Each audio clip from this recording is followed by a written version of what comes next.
السلام علیکم دوستو، ہم آپ کے لیے ایک بہت ہی پیارا بیان لے کر حاضر ہوئے ہیں جس کا عنوان ہے سلطان محمود غزنوی اور ایک اللہ کے ولی کا واقعہ۔ دوستو بہت ہی پیارا بیان ہے جس کو بیان فرما رہے ہیں قاری حنین ملتانی صاحب۔ آئیے چلتے ہیں بیان کی طرف، توجہ سے سنیں۔ کہ نیک برگزیدہ بندے، مقبول ترین بندے، اللہ والے، اللہ کے ولی، بزرگان دین رحمہم اللہ علیہ مجمعین کے واقعات اور مختصر سے حالات اس نیت سے عرض کر رہا تھا کہ ہمیں بھی اپنے گریبان میں جھانکنے کا موقع ملے، ہم لوگ بھی یہ سوچیں کہ یہ اللہ والے تھے، پیٹ بھی تھا، نفس بھی تھا، بیوی بھی تھی، بچے بھی تھے، پیاس بھی لگتی تھی، بھوک بھی لگتی تھی، کپڑا بھی درکار تھا، سردی گرمی بھی آتی تھی، ان لوگوں نے اللہ کی رضا کیسے حاصل کی؟ نیت میری کسی کی تردید مقصود نہیں، سمجھانے کے لیے کہتا ہوں جیسے سڑک پہ پیدل آدمی چل رہا ہو اور پاس سے کار گزرتی ہے تو دل میں خیال آتا ہے کہ میرے پاس بھی کار ہوتی۔ ان اللہ کے نیک بندوں کو دیکھ کر میں اور آپ کیوں نہیں سوچتے کہ میں بھی اللہ کا نیک بندہ بن جاتا؟ کوٹھی بنگلہ دیکھ کر، لمبا چوڑا کاروبار کارخانہ دیکھ کر آدمی کے دل میں آتا ہے یارو یہ کارخانے دار ہے، میں اس کا مزدور ہوں۔ تیرے دل میں یہ بات کیوں نہیں آتی کہ میں نماز بھی نہیں پڑھتا اور فلانا ساری رات سویا ہی نہیں؟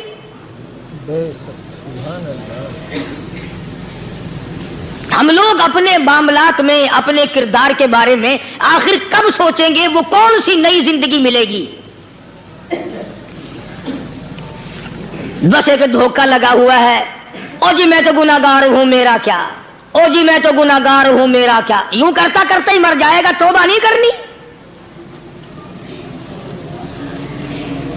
کوئی آدمی پلیت ہو اور وہ یہ کہتا رہے او یار میں تو پلیت ہوں، یار میں تو ناپاک ہوں، میرا کیا میں تو ناپاک ہوں۔ اللہ کے بندے پانی کے پاس جا، غسل کر، پھر ہی تو پاک بنے گا۔ اپنے آپ کو پلیت پلیت کہتا رہے یوں تو پاک نہیں بنے گا۔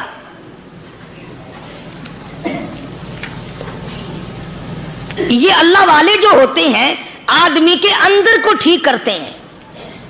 جیسے ڈاکٹر کہتا ہے کہ اگر بلڈ پریشر کے مریض ہو تو نمک نہ کھاؤ، شوگر کے مریض ہو تو میٹھا نہ کھاؤ، بادی کے مریض ہو تو آلو نہ کھاؤ۔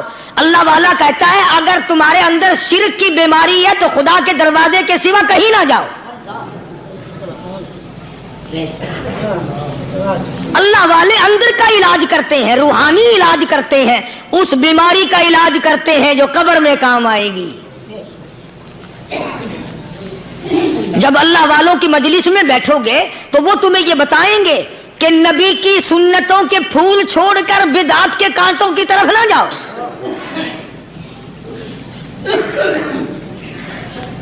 اور ہدایت ہے محمد کریم صلی اللہ علیہ وسلم کی، سبحان اللہ۔ وہ جوان کتنا خوش نصیب ہوگا جو حضور کے ساتھ سواری پہ سوار ہے۔ اللہ اکبر۔ سیدنا معاذ بن جبل رضی اللہ تعالیٰ عنہ کی ذات اقدس ہے، جس سواری پہ محمد عربی صلی اللہ تعالی علیہ وسلم سوار ہیں، اسی سواری پہ صحابی بھی سوار ہے، آپ کے پیچھے سوار ہے۔ آپ نے 3 مرتبہ ارشاد فرمایا یا معاذ، وہ کتنا مقدروں والا جوان ہوگا جس کا نام آقا کے پیارے پیارے منہ سے نکلا۔ فرمایا یا معاذ، او معاذ، عرض کیا لبیک و سعدیک، میرے آقا میں حاضر ہوں، میں غلامی میں حاضر ہوں۔ کچھ نہیں فرمایا، پھر دوسری مرتبہ ارشاد ہوا یا معاذ، عرض کیا لبیک و سعدیک، کالی کملی والے میں تیری خدمت میں حاضر ہوں، میں غلامی میں حاضر ہوں۔ تیسری مرتبہ پھر فرمایا یا معاذ، سمجھے آپ؟ یہ تو حضور کو پتا تھا کہ میری آواز اس نے پہلی دفعہ میں سن لی، پکار رہا ہے میں حاضر ہوں. 3 مرتبہ آواز اس لیے دی، یعنی میں جو تجھے بتانا چاہتا ہوں وہ بڑی اہم بات ہے، توجہ کر، دھیان کر اس بات کی طرف جو میں تجھے بتانے لگا ہوں. تیسری مرتبہ ارشاد ہوا یا معاذ، عرض کیا لبیک و سعدیک، میرے آقا میں حاضر ہوں، غلامی میں حاضر ہوں. ارشاد فرماؤ، فرمایا یا معاذ لا تشرک باللہ، او ماضی مجھ سے ارشاد سن لے، مجھ سے پیغام سن لے، میں محمد کریم صلی اللہ تعالی علیہ وسلم تجھے بڑی پتے کی بات بتانے لگا ہوں، گر کی بات بتانے لگا ہوں، کوئی حقیقت کی بات بتانے لگا ہوں. لا تشرک باللہ، او میرے جمال میرے صحابی، او معاذ اللہ کی ذات میں، اللہ کی صفات میں کسی کو شریک نہ ٹھہرانا.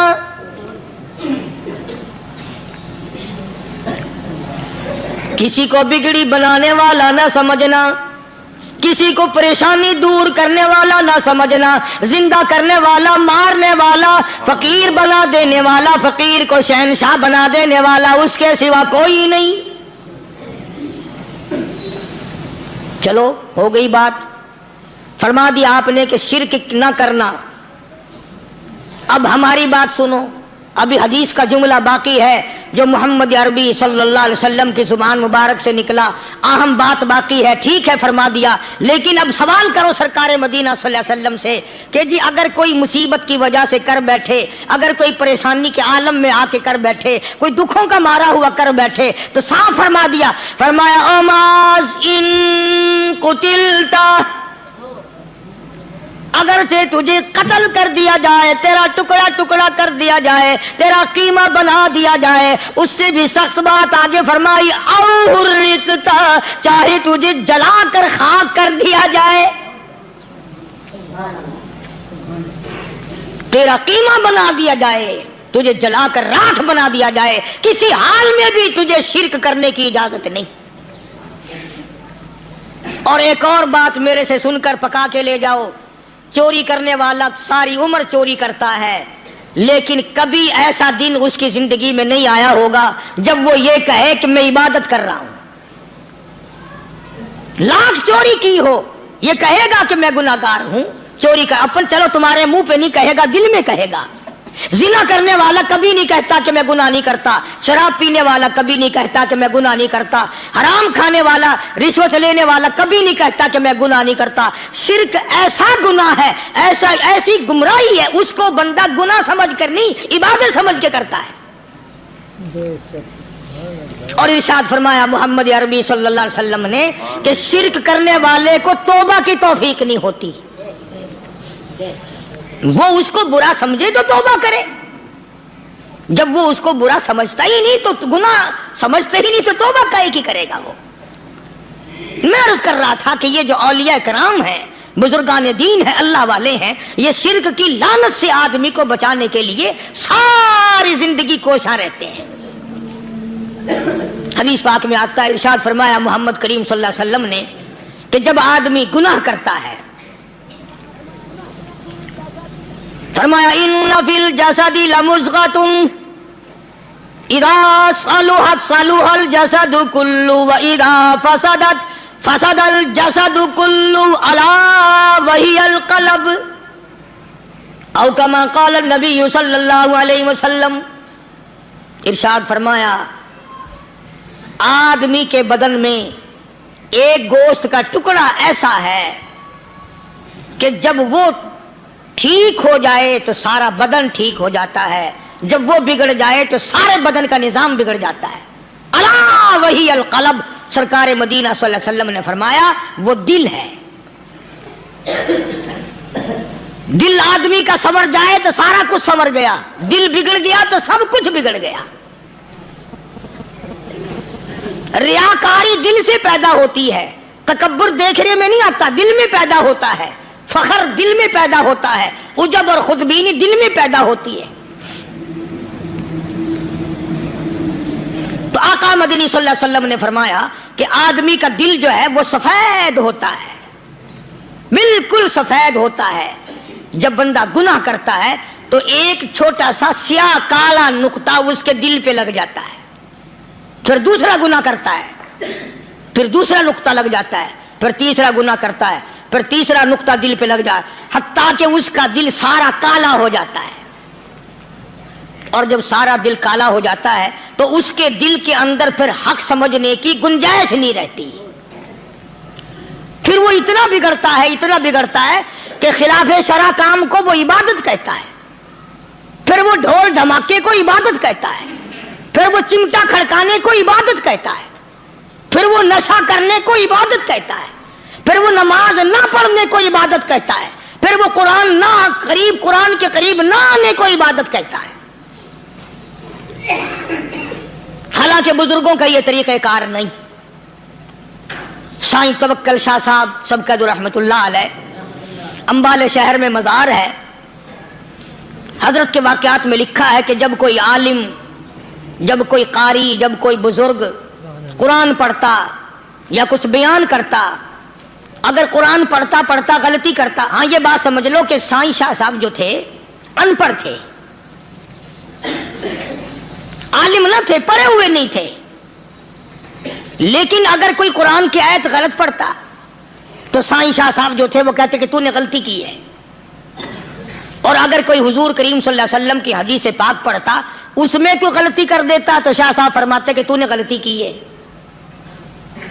تو ایک دن مولویوں نے، عالموں نے، قاریوں نے مشورہ کر لیا اور کہنے لگے آؤ شاہ صاحب سے پوچھیں گے کہ ان کو، یہ پڑھے ہوئے تو ہے نہیں، ان کو پتہ کیسے چلتا ہے، آیت غلط پڑھی گئی یا حدیث پاک غلط پڑھی گئی، ان کو پتہ کیسے چلتا ہے؟ تو اللہ والے کی خدمت میں پہنچے اور جا کے یہ سوال کر دیا، اللہ والے سے یہ سوال کر دیا۔ آپ سب سبحان اللہ کہو تو میں آگے جواب بتاؤں۔ اللہ اکبر، اللہ اکبر، کیا شان ہے اللہ والوں کی۔ فرمایا تم نہیں جانتے جب کوئی قاری قرآن صحیح پڑھتا ہے، عالم حدیث پاک صحیح بیان کرتا ہے، میں دیکھتا ہوں، میری آنکھوں کو نظر آتا ہے، اس کے سر سے لے کر آسمان تک نوری فرشتوں کی قطار بند جاتی ہے، اور جب وہ غلطی کرتا ہے تو وہ قطار ساری رخصت ہو جاتی ہے، وہ قطار ساری چھٹی کر جاتی ہے، میں سمجھ جاتا ہوں کہ کوئی غلطی ہوئی ہے۔ یہ ہے اللہ والوں کی باتیں جو ہم لوگوں کے کام آنے والی ہیں، جو ہمارے سوچ و بچار کی ہیں، جو ہمارے کرنے کی ہیں، کہ کتنے دن ان حضرات کو فاقے کرنے پڑے، مصیبت جھیلنی پڑی، پریشانی اٹھانی پڑی تو پرواہ ہی نہیں کرتے تھے۔ مخلوق سے سوال کرنا ان حضرات کے یہاں بہت بری بات تھی، بلکہ نفحۃ الیمن ایک عربی کورس کی کتاب ہے، درس میں پڑھائی جاتی ہے عربی مدرسوں میں۔ ہم نے جب سبق پڑھتے تھے تو ایک واقعہ پڑھا تھا کہ کسی پہاڑ کی غار میں ایک اللہ والا رہتا تھا اور اللہ اللہ کرتا تھا، ہر وقت اللہ کی طرف سے کھانا آ جاتا تھا اور وہ کھا لیا کرتا تھا۔ تو خدا امتحان بھی کرتا ہے، آزمائش بھی کرتا ہے، دعا کیا کرو اللہ ہماری آزمائش نہ فرمائے، ہم لوگ آزمائش کے قابل کہاں ہیں۔ تو اللہ پاک نے جب اس اللہ والے کی آزمائش فرمائی تو 3 دن تک کھانا نہ آیا، 3 روز تک کھانا نہیں آیا۔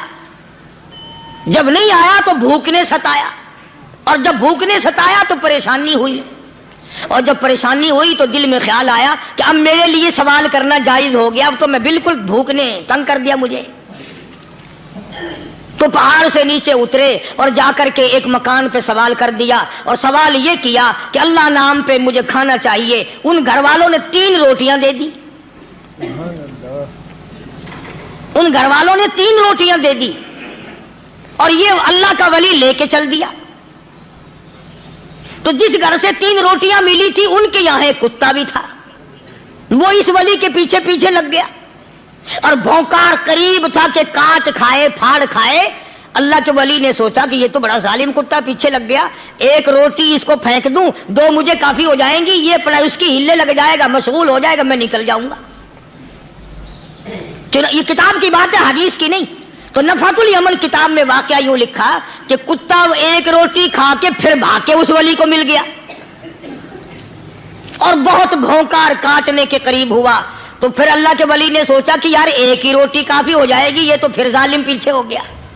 اس نے دوسری روٹی بھی اس کو پھینک دی۔ اللہ کی شان، کتا دوسری روٹی کھا کر کے پھر ولی کے پیچھے پیچھے۔ اس نے سوچا ایسی روٹیوں سے تو یوں ہی بھلے، وہ تیسری بھی پھینک دی۔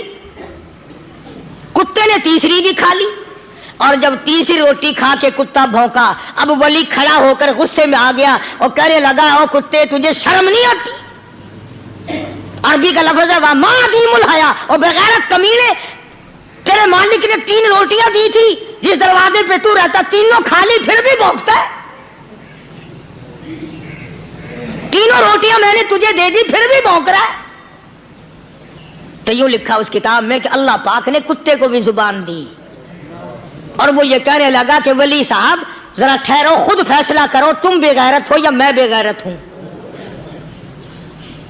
فیصلہ جناب کریں، میں کتا ہوں، آپ ولی ہیں، جنت کے کھانے کھائے، ارے 3 دن نہ ملا تو آدمی کے دروازے پہ آ کے ماتھا گھسایا، جھولی پھیلائی، بھیک مانگی، مجھ سے قسم لے لو میں کتا ہوں، کئی مرتبہ 8 دن ٹکڑا نہیں ملتا، قسم لے لو اس دروازے کے سوا کبھی کسی دوسرے دروازے پہ نہیں گیا میں۔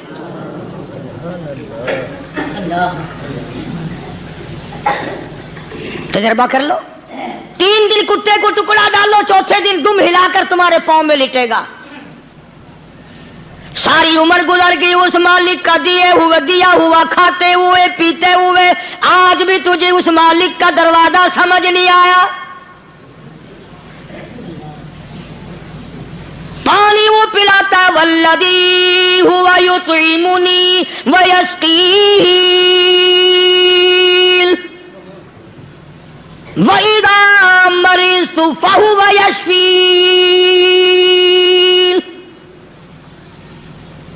کتنا کھلاتا ہے، کتنے اعلیٰ درجے کے کھانے کھلاتا ہے، طرح طرح کے کھانے کھلاتا ہے،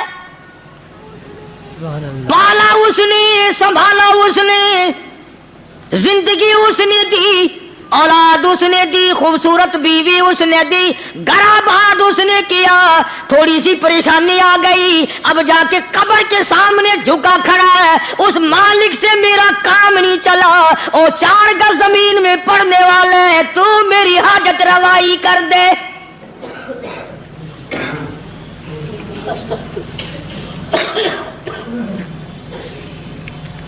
کون سے ولی نے یہ تعلیم دی، کون سے ولی نے یہ ترغیب دی؟ خواجہ قطب الدین بختیار کاکی رحمت اللہ علیہ، بابا فرید الدین شکر گنج رحمت اللہ علیہ کا پیر ہے۔ اتنے اللہ والے لوگ تھے، اتنے اللہ والے لوگ تھے۔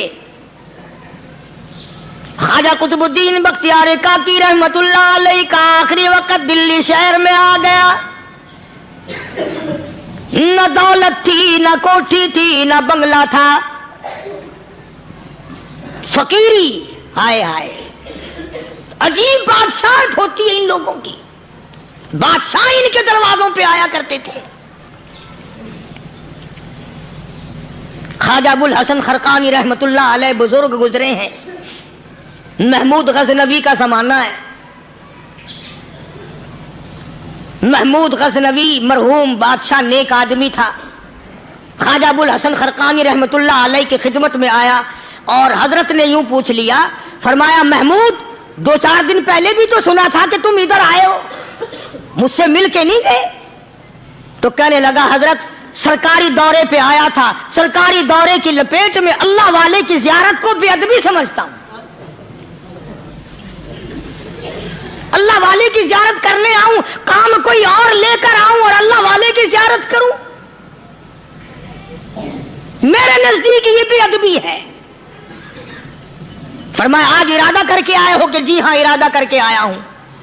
باتیں ہوتی رہی، محمود کہنے لگا حضرت آج بہت بڑا کام لے کر آیا ہوں، دعا فرماؤ، سومناتھ کے مندر پہ حملے کا ارادہ ہے، 70 راجاؤں کی فوج آئیں گی، 70 بادشاہوں کی فوج آئے گی،